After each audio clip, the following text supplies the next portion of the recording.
태초에 말씀이 계시니라. 이 말씀이 하나님과 함께 계셨으니 이 말씀은 곧 하나님이시니라. 그가 태초에 하나님과 함께 계셨고 만물이 그로 말미암아 지은 바 되었으니 지은 것이 하나도 그가 없이는 된 것이 없느니라. 그 안에 생명이 있었으니 이 생명은 사람들의 빛이라. 빛이 어둠에 비치되 어둠이 깨닫지 못하더라.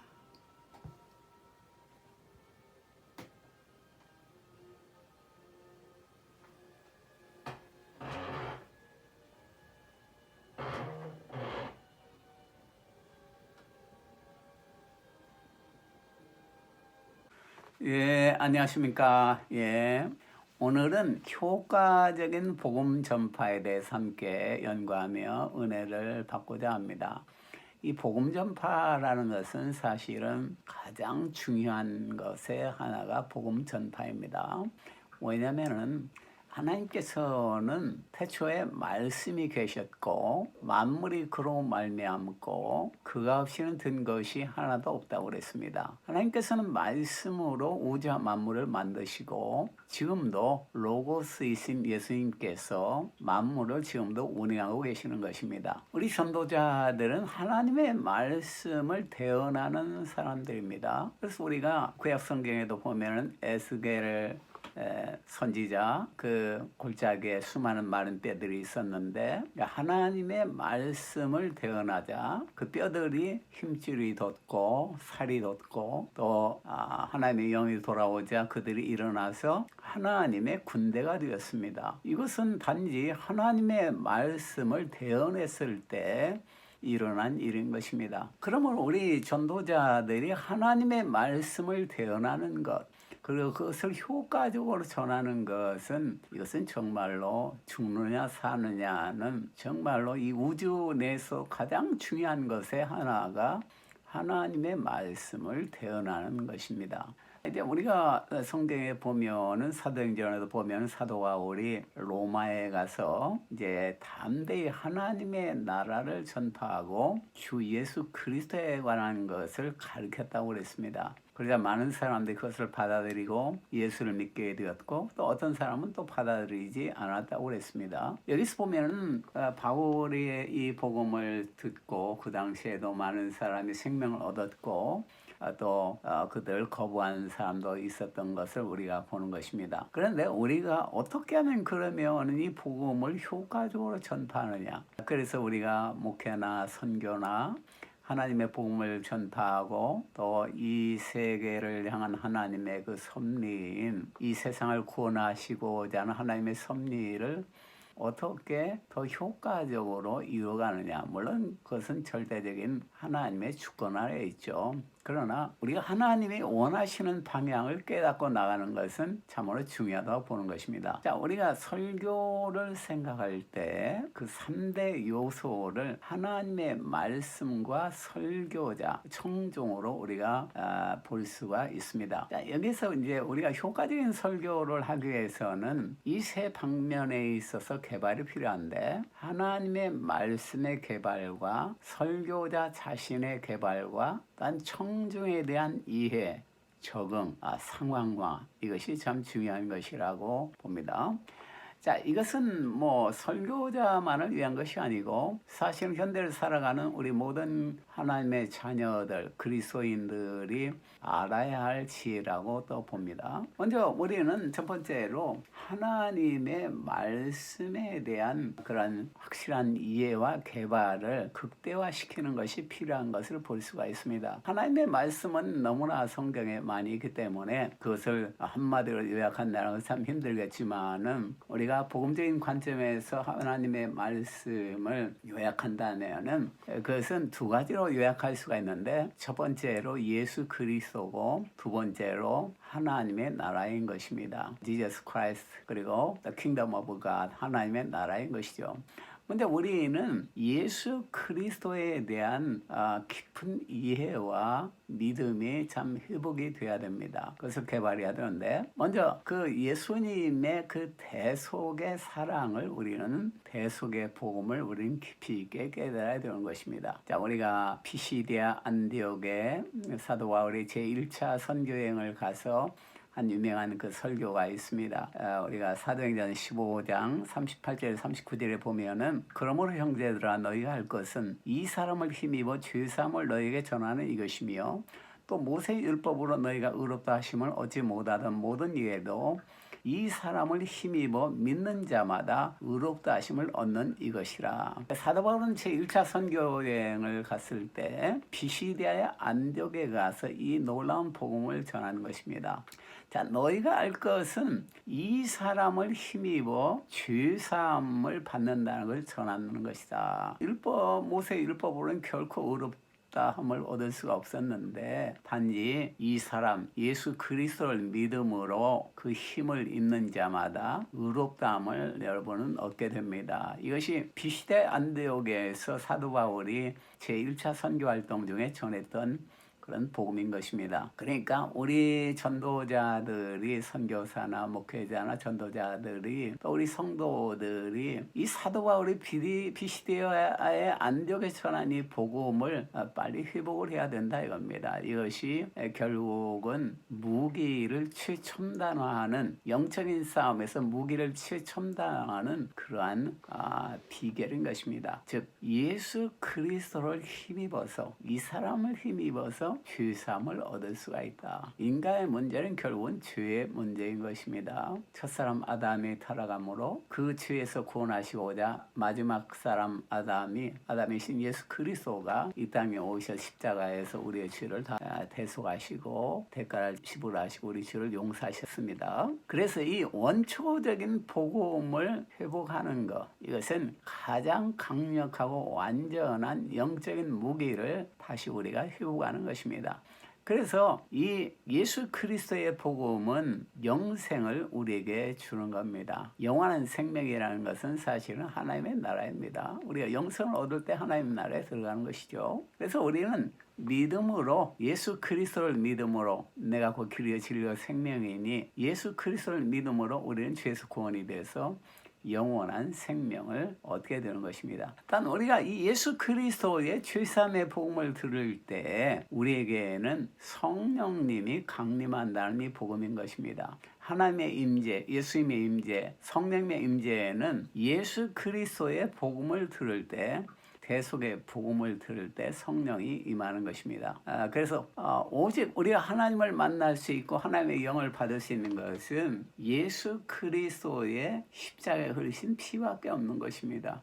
누가 십자가의 피가 없이 정결해질 수가 있습니까? 누가 십자가의 피가 없이 능력이 있게 될 수가 있습니까? 십자가의 피가 없이 누가 슈퍼맨이 될 수가 있습니까? 그것은 다 거짓인 것입니다. 예수 그리스도의 십자가를 통하지 않으면 우리는 결코 하나님을 만날 수가 없고 하나님의 영을 충만히 받을 수가 없는 것입니다. 그러므로 십자가의 복음을 통해 성령이 강림한 이 복음의 회복, 이것이 참 중요한 것입니다. 그래서 우리가 성경에도 보면은 고넬료의 집에 전혀 예수를 알지 못하던 사람들이 베드로가 초대가 되어서 이 예수 그리스도를 통해서 우리는 죄사함을 얻습니다. 이렇게 복음을 듣자 그들 위에 오순절날 임하던 성령님이 충만히 임하였고 그들은 회개하고 예수를 믿게 되었고 또 이제 세례를 받게 된 것을 볼 수가 있습니다. 엠마오로 가는 제자들도 예수님의 이 놀라운 그 대속의 죽음과 부활을 성경 전체를 통해 들었을 때 그들의 마음이 뜨거워지고 성령이 그들에게 충만히 임한 것을 볼 수가 있는 것입니다.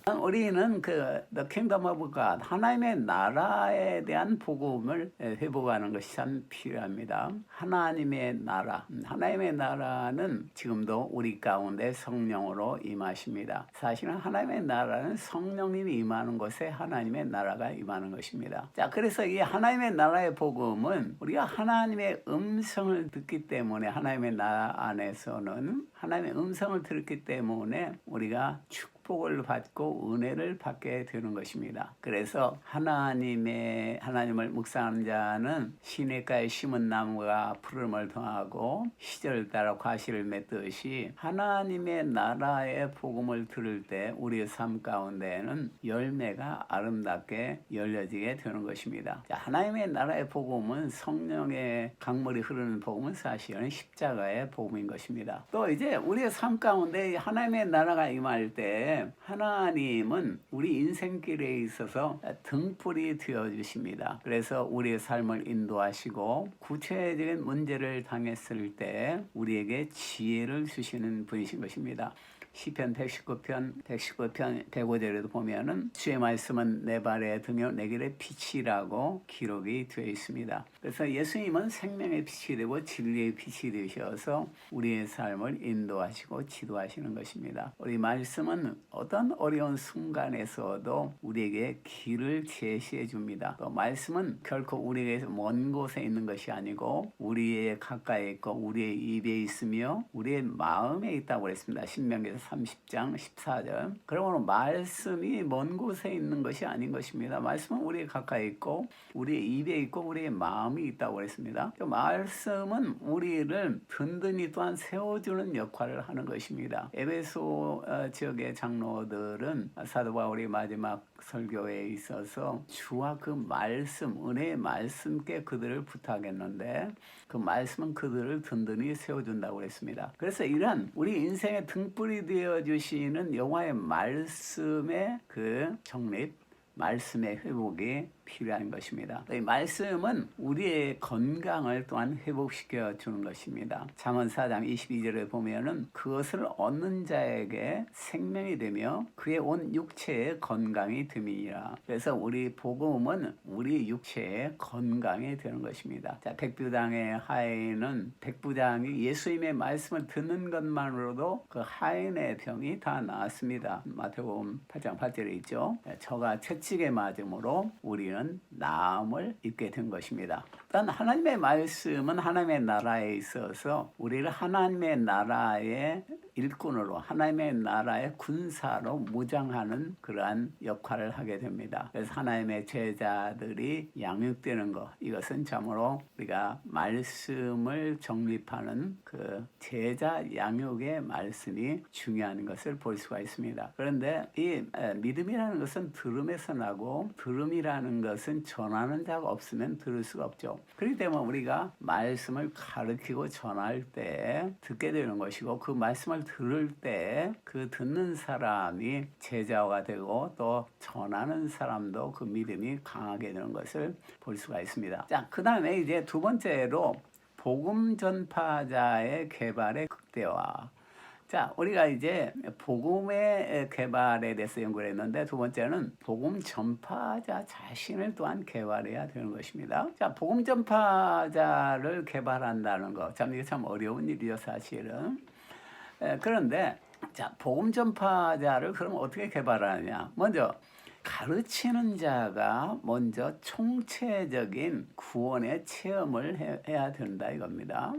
우리 전도자들은 우리 먼저 믿은 사람들은 예수를 만나고 그 놀라운 은혜를 체험하고 여러 가지 문제를 만났을 때 그 해결함을 받은 그런 많은 체험들과 또한 말씀을 통한 자신의 그 풍성한 그 은혜의 집적, 은혜의 충족이 필요한 것입니다. 우리가 은혜를 전하기 위해서는 우리가 먼저 은혜를 받아야 되는 것이죠. 또 그 은혜를 받을 때 그것이 잘 정립이 돼야 되고 정리가 돼야 되는 것을 우리가 볼 수가 있습니다. 그래서 우리의 변화라는 것은 우리가 먼저 은혜를 받아서 예수님을 만나고 예수님의 놀라운 은혜 가운데서 나의 삶이 변하게 되고 나의 내면의 변화가 외면으로 변화를 유도하게 되고 나의 삶 자체가 변화가 되고 이것이 흘러서 넘칠 때 사실은 제자화가 되는 것입니다. 제자화라는 것은 어떤 지식의 주입 또 어떤 면이 필요할 수도 있지만 더 중요한 것은 우리가 먼저 받은 은혜가 제자들에게 넘치는 것, 이것이 사실은 제자화의 첩경인 것을 우리가 볼 수가 있습니다. 그래서 예수님에 대한 그 총체적인 체험, 예수를 만났다. 예수를 만났으므로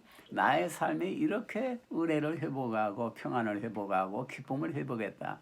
이런 총체적인 구원의 체험이 먼저 필요한 것입니다. 일단 우리가 하나님의 나라의 관점에서 볼 때 우리 전도자들이 하나님이 나를 불렀다는, 하나님의 일꾼으로서 불렀다, 나를 하나님의 자녀로 불렀다, 이러한 사명감이 사실은 투철해야 되는 것입니다. 예레미야는 세중에 있을 때 이미 열방의 선지자로 부름을 받았다고 고백을 했습니다. 또 사도 바울도 우리가 성경 에베소서 3장 8절에 보면은 모든 성도 중에 지극히 작은 자보다 더 작은 나에게 이 은혜를 주신 것은 측량할 수 없는 그리스도의 풍성을 이방인에게 전하게 하기 위함이라 그랬습니다. 그래서 이러한 가장 작은 자보다 더 작은 자와 같은 주인의 교수였던 사도 바울이랄지라도 그가 부름을 받은 이유는 측량할 수 없는 그리스도의 풍성을 이방인에게 전하기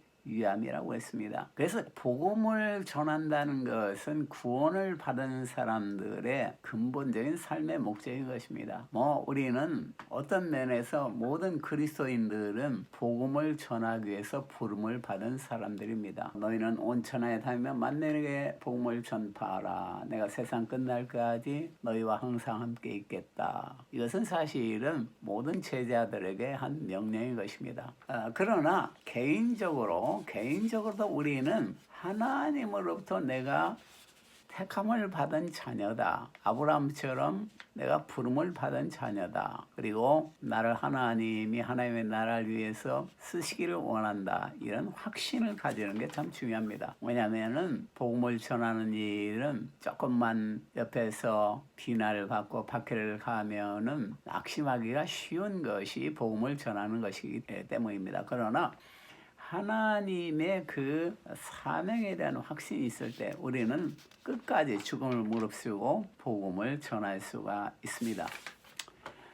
또 우리는 전도자는 하나님이 먼저 주님이 주시는 말씀을 들을 수가 있어야 되는 것입니다. 우리의 말은 우리의 말을 전하는 것이 아니요 하나님께 들은 말을 전하는 것입니다. 우리가 예레미야 선지자를 보더라도 여호와의 말씀이 내게 임하여 가라사대, 여호와의 말씀이 내게 임하여 가라사대, 여호와의 말씀이 내게 말씀하여 가라사대. 이 예레미야서에 보면 수많은 하나님의 말씀이 예레미야 선지자에게 임하는 것을 볼 수가 있는 것입니다. 그래서 우리 복음 전도자들은 하나님의 말씀을 들어야 되는 것이죠. 하나님의 말씀. 그럴 때 우리는 확신을 가지고 전할 수가 있는 것이죠. 또 이제 하나님의 종들은 이제 하나님의 말씀을 먼저 들어야 되는데 여기서 중요할 점은 우리가 복음을 전할 때 또 성령님이 우리에게 말씀을 주시는 것입니다. 그렇기 때문에 너희는 어느 곳을 가든지 무슨 말을 할지 걱정할 필요가 없다. 그 시에 내가 너에게 전할 말을 주리라 하고 예수님께서는 약속을 했습니다. 그래서 우리가 복음을 전하려고 하는 그 시간에,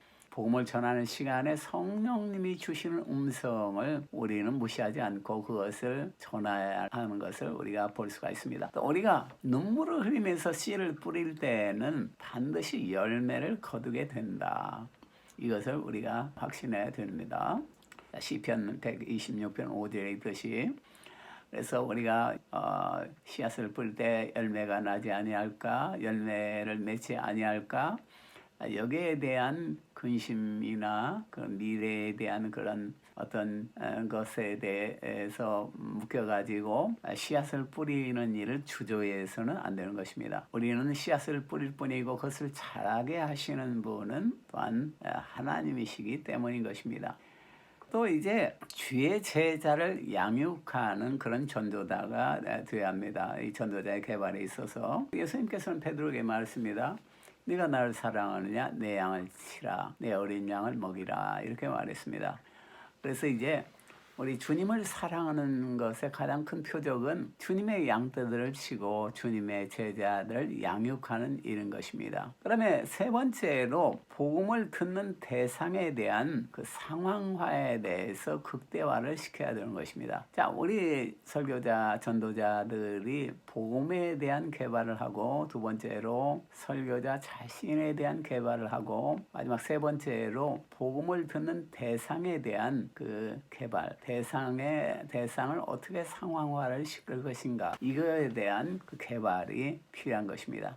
자, 개발을 하는 데 있어서 먼저 중요한 것은 우리가 여러 가지 그 대상을 상황하는 데에서 여러 가지 머리를 쓰고 연구를 하지만 가장 중요한 것은 그리스도의 십자가의 복음을 전해야 된다는 것입니다. 이건 너무나 단순한 것입니다. 왜냐하면 그리스도의 십자가의 복음은 모든 사람들에게 구원을 얻는 유일한 길이기 때문인 것입니다. 우리가 상황화를 너무나 민감하게 생각해서 그리스도의 십자가의 복음이 아닌 다른 것을 희석해 가지고 이것을 들을 때 복음이 아니고 다른 그러한 색다른 복음을 전해서는 안 되는 것입니다. 그러니까 우리가 상황화에 있어서 가장 중요한 것은 그리스도의 십자가 원초적인 복음을 그 근본을 잃어버려서는 안 되는 것입니다.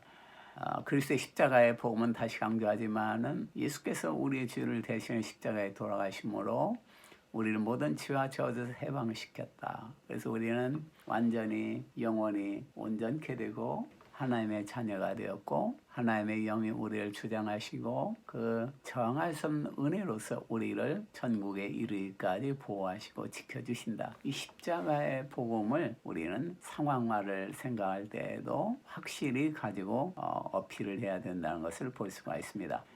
또 이제 하나님의 그 사랑, 하나님의 계획, 하나님의 섭리, 하나님의 절대 주권, 이것은 항상 이 전도자가 잊지 말아야 할 것입니다.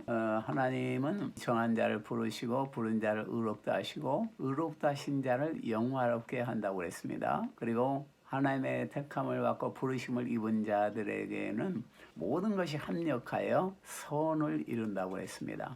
자, 이것은 우리가 하나님의 절대 주권, 하나님의 전지전능하심에 대한 확실한 그러한 신학적인 체계가 우리는 항상 잡혀져 있어야 되는 것입니다. 자, 하나님의 절대 주권과 하나님의 섭리하심, 하나님의 이 끊임없는 사랑, 이에 대한 확신이 없을 때는 복음에서 완전히 멀어지는 것이 되기 때문인 것입니다. 그것은 성경이 아니기 때문인 것입니다. 자, 그 다음에 이제 우리 가운데는 하나님의 섭리와 계획을 이루기 위해서 성령님이 임하는데 이 상황을 생각할 때는 성령님의 인도하심에 우리는 민감해야 됩니다. 가장 좋은 상황은 성령에 민감한 것입니다. 성령에. 자, 우리 예수님께서는 성령님으로 다시 오시리라고 약속했고 오순절날 약속대로 제자들에 임했습니다. 그래서 베드로는 지금 여러분이 보고 듣는 이것을 부어주셨다고 그랬고 또 나는 내 앞에 계신 주를 두었으며 그가 나를 유동치 않게 하여서 그가 내 우편에 계시도다 이렇게 고백을 했습니다.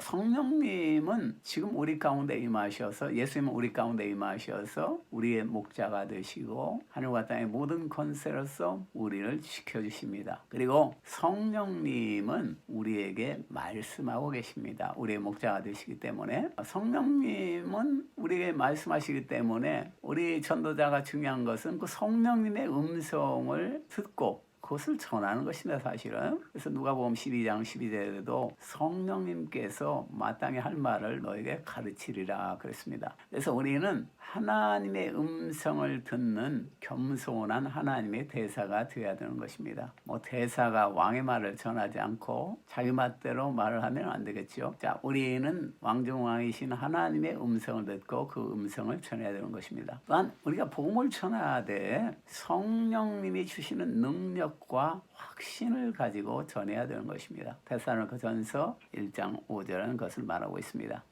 자, 복음은 단지 말로만 전하는 것이 아니요 성령이 주시는 확신과 능력을 가지고 전해야 되는 것입니다. 그래서 우리는 그 성령이 주시는 음성이라는 확신을 가지고 전할 때 성령이 그 자리에 임재하시고 거기에 영적인 힘이 이제 나가는 것입니다. 예수님께서도 새벽 미명에 일어나서 기도한 후에 전도하러 나가셨습니다. 기도라는 것은 성령의 음성을 듣는 그러한 가장 빠른 길이라고 볼 수 있겠죠.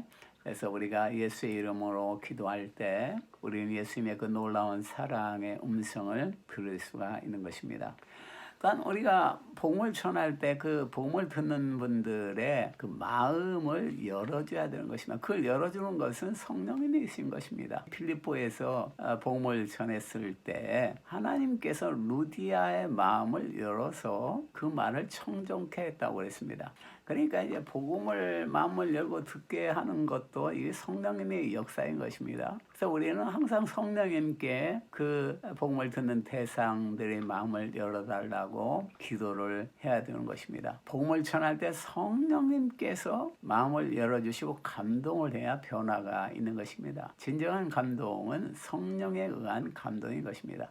자, 그 다음에 이제 문화에 대한 적응이 필요합니다. 문화에 대한 적응은 인간 이해인 것이죠. 자, 여러 가지 방법으로 현대 문화나 또 여러 가지 나라의 문화가 있죠. 뭐 일본이라면 일본의 문화가 있고, 또 중국이라면 중국의 문화가 있고, 또 아프리카라면 아프리카의 문화가 있겠죠. 그래서 이제 그 문화와 상황을 잘 이해하고 전할 때 복음이 효과적으로 들어가는데, 문화에 대한 이해는 문화라는 것은 그 사회의 어떤 그런 마음과 그 영적인 하나의 모습이기 때문에 그 문화를 이해한다는 것은 그 민족과 그 나라를 사랑한다는 것이고 그걸 이해한다는 것입니다. 그 문화에 대한 이해가 없이는 우리는 효과적으로 복음을 전하기가 힘든 것이죠.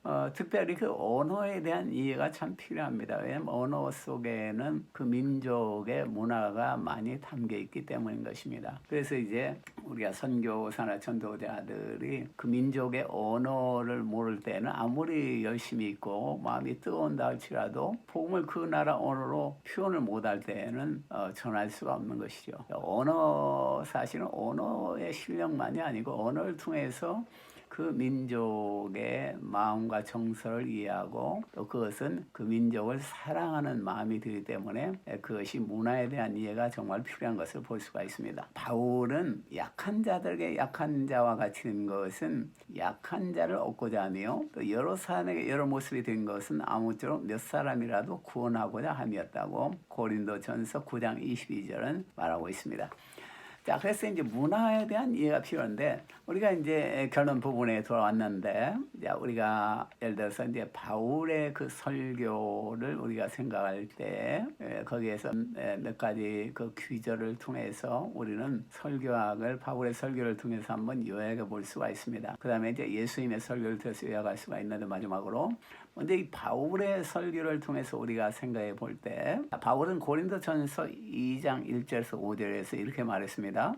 형제들아, 내가 너에게 나아가 하나님의 증거를 전할 때 말과 지혜 아름다운 것으로 아니하였나니 내가 너희 중에서 예수 그리스도와 그가 십자가에 못 박히신 것 외에는 아무것도 알지 아니하기로 작정하였습니다. 내가 너희 가운데 거할 때 약하고 두려워하고 힘이 떨어노라.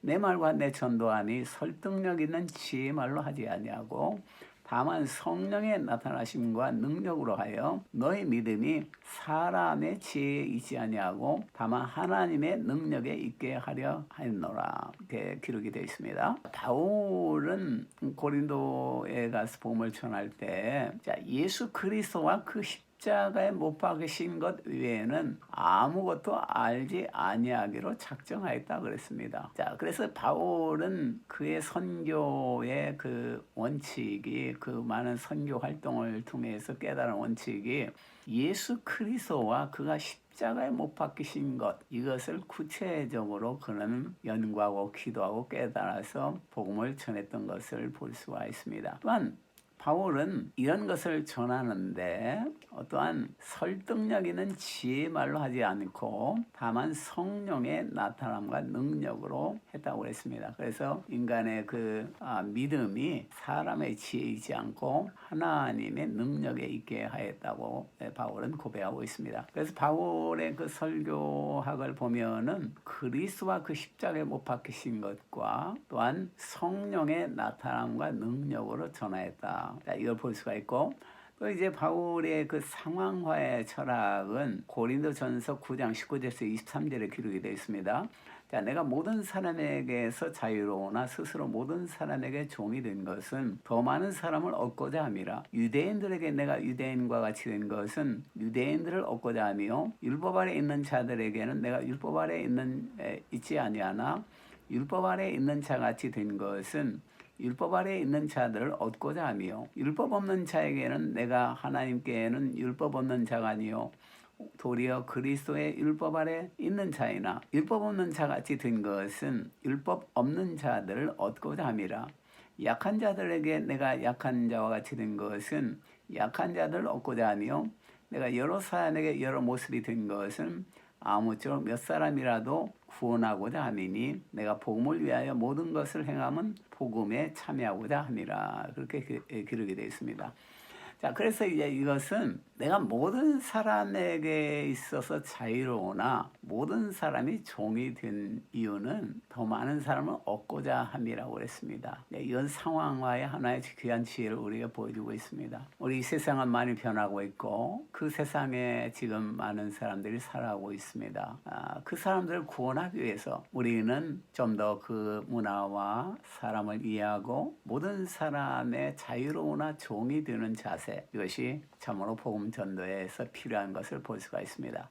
자, 마지막으로 우리는 가장 위대하시고 완전하신 전도자이신 우리 예수님에 대해서 연구를 하면서 결론을 맺겠습니다. 자, 예수님께서는 먼저 제자들에게 십자가의 고난과 부활을 깊이 있게 해석해서 전해줌으로 전도 활동을 한 것을 볼 수가 있습니다. 제자를 양육한 것을 볼 수가 있습니다. 자, 누가복음 24장 25절에서 27절에 보면은 미련하고 선지자들의 말한 것을 더디 믿는 자들이요, 그리스도가 이런 고난을 받고 자신의 영광에 들어가야 할 것이 아니냐 하시고, 이에 모세와 모든 선지자의 글로 시작하여 모든 성경에 쓴 바 자기에 관한 것을 자세히 설명하시더라. 자, 이것은 엠마오로 가는 제자들에게 그 낙심하고 절망 가운데서 예수님의 부활의 소식을 듣고도 긴가민가 믿지 않고 그것이 무슨 의미가 있을까, 왜 예수님이 십자가에 죽었을까를 이해를 못하고 의문하고 낙심 중에서 엠마오로 가던 그 제자들, 제자의 길을 포기했던 그 제자들에게 예수님께서 나타나셨습니다. 그래서 예수님은 그 낙심하고 좌절하고 힘을 상실한 제자들에게 다시 복음을 전해줬는데, 그것은 그리스도가 이런 고난을 받고 자기 영광에 들어가야 할 것이 아니냐. 그러니까 예수님이 십자가의 고난을 받고 부활하셔서 영광에 들어간다는 것, 이것을 구체적으로 설명을 해줬습니다. 그래서 모든 성경에 쓴 바, 즉 모세와 및 모든 선지자의 글로 시작하여 모든 성경에 쓴 바 자기에 관한 것을 자세히 설명하시더라. 예수님께서는 성경 전체를 통해서 예수 그리스도의 죽음과 고난과 부활에 대해서 구체적으로 자세하게 설명을 한 것입니다. 이것은 우리 전도자들에게 귀한 설교의 완전한 모범을 우리에게 보여주고 있습니다. 자, 그리고 예수님께서는 떡을 떼서 축사하시고 저에게 나눠줬는데 그들이 눈이 밝아져서 보게 되었습니다. 자, 그런데 이제 거기서 일어난 역사가 있는데 그것은 성령님이 그들을 크게 감동시킨 것입니다. 자, 누가복음 24장 30절 35절에 보면은 저희와 함께 음식을 잡수실 때 떡을 가지사 축사하시고 떼어 저희에게 주심에 저희 눈이 밝아져 그인 줄 알아보더니 예수는 저희에게 보이지 아니하는지라. 저희가 서로 말하되 길에서 우리에게 말씀하시고 우리에게 성경을 풀어주실 때 우리 속에서 마음이 뜨겁지 아니하더냐 하고 곧 그 시로 일어나 예루살렘에 돌아가 보니 11사도와 및 그와 함께한 자들이 모여 있어 말하기를 주께서 과연 살아나시고 시몬에게 나타나시다 하는지라. 두 사람도 길에서 된 일과 예수께서 떡을 떼심으로 자기에게 알려지신 것을 말하더라.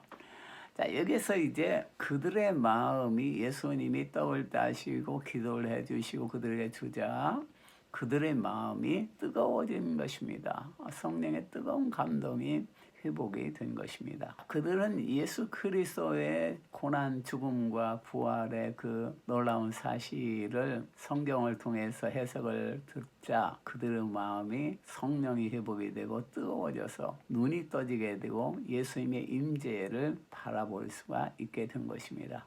이들이 이제 즉시로 변화가 되어서 예루살렘을 올라가는데 거기에 모였던 제자들에게 또다시 예수님이 나타나시는 것을 볼 수가 있습니다. 물론 거기서 예수님은 다른 것을 전한 것이 아니고 모세의 글과 선자의 글과 시편을 통해서 연설을 통해서 자신의 죽음과 부활과 자신에 관한 것을 가르쳤습니다. 그래서 그들이 믿음을 가지게 되고 도마는 너무나 의심했기 때문에 자신의 그 못자국난 손과 창자국난 허리를 직접 보여줌으로 예수님의 고난이 무슨 의미가 있는가를 확실하게 그들에게 가르친 것을 볼 수가 있습니다. 자, 이것은 우리의 신앙의 주시오 목표시오 가장 완전한 모델이신 우리 예수님께서 무엇을 전했는가를 우리에게 가르쳐 주는 것입니다. 이것은 바로 우리가 전해야 할 완전한 복음을 우리에게 가르쳐 주는 것입니다. 물론 이제 예수님께서 이 세상을 이해하고 사랑한 것을 또 우리가 볼 수가 있는데 그 가장 중요한 것은 예수님이 육신을 입고 이 땅에 오신 것입니다. 예수님의 성육신, 하나님이신 예수님이 하나님의 본체시나 동등됨을 취하지 아니하시고 인간을 힘의 모습으로 이 땅에 오셨습니다. 예수님이 완전한 하나님이 완전한 사람으로 이 땅에 오셨는데 그것은 완전한 사람으로서 인간을 구원하기 위한 것입니다. 또 우리 예수님께서는 혼자 복음을 전한 것이 아니고 12제자를 양육해서 복음을 전했습니다. 예수님께서 5,000명을 일시에 제자를 만들 수 있겠지만은 그렇게 하지 않고 예수님은 인간으로서 인격을 통해서 12제자를 그 놀라운 사랑과 인격 가운데서 양육하고 그들에게 다음 세대에 그러한 전도를 맡겼던 것입니다. 이것은 예수님이 인류를 구원하시기 위한 놀라운 그러한 상황화의 지혜를 우리에게 보여주는 것입니다. 또 이제 더 중요한 것은 예수님께서 성령님으로 지금 하나님의 자녀들 가운데 계시고 영원토록 함께 하시며 지도하시고 인도하신다는 것입니다. 이것이야말로 가장 참 강력하고도 완전한 상황화인 것입니다. 예수님은 놀라운 그 사랑, 우리에 대한 사랑을 가지고 이 세상에 오셔서 갈릴리 지역의 그 나사렛 그 가난한 동네 목수의 아들로 태어나서 예수님은 우리를 구원하시기 위해서 이 땅에 가난한 모습으로 또 인간의 모습으로 이 땅에 오신 것입니다. 그것은 우리를 사랑하시고 우리를 구원하시기 위함인 것입니다. 우리 예수님의 사랑 속에서 우리는 예수님의 상황화의 완전한 모델을 우리가 보는 것입니다. 기도하겠습니다. 하나님 감사합니다. 어떻게 하면 효과적으로 복음을 전할 수 있고 선교할 수가 있는가? 이것은 끊임없이 연구해야 할 과제임을 믿습니다. 오늘 예수님이 보여주신 놀라운 그 성경 해석과 모든 성경을 주님의 죽음과 부활 고난받으심과 영광받으심 그리고 하나님의 나라의 임재와 또한 성령의 임재를 통해서 하나님의 복음을 전하고 절망과 낙심 속에 방황하던 제자들을 다시 일으키시고 구원시키신 놀라운 사랑을 감사를 드립니다. 하나님의 본체이시마는 동등됨을 취하지 아니하시고 이 땅에 인간의 모습으로 오신 예수님 그 놀라운 상황화와 사랑을 감사를 드립니다. 주님이 인류를 구원하시기 위해서 하신 그 놀라운 일들 12제자를 인격적으로 양육하고 그들에게 맡겼던 복음화를 놀라운 그 비밀을 더 깊이 깨닫게 주시옵소서.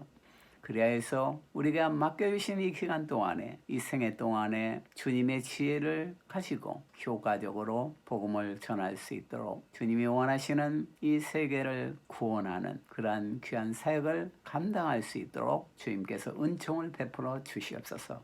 주여 감사를 드립니다. 예수님 이름으로 기도드립니다. 아멘. 예, 감사합니다. 할렐루야.